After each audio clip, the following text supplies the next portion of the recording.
Can you share kind of at a high level what the difference between the two are and why that might be important for the new or newer passive investor to know the difference?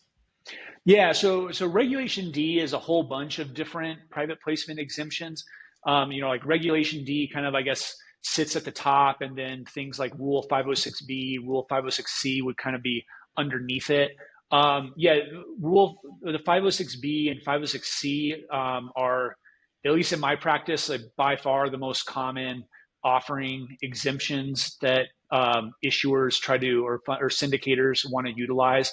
The main differences between the two, on the I guess the thing that's common is that they both allow you to raise an unlimited amount of money. So if someone wanted to, I mean, you could go out and raise $100 million, $500 million, still utilizing Regulation D or Rule 506B. So that's still possible.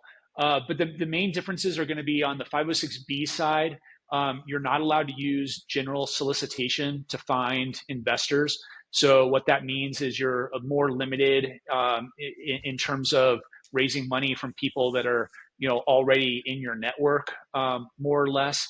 And then also on 506B, you are allowed to have up to 35 non-accredited investors.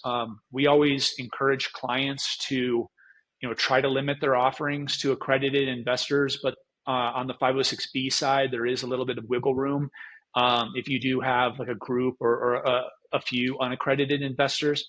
On the 506C side, you are allowed to use general solicitation, so you're able to cast a much wider net in terms of who you're raising money from.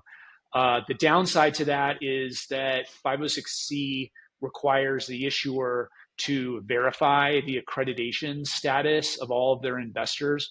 And also, all the investors do have to be accredited, so you don't have that 35 gap of non-accredited people that could Sure.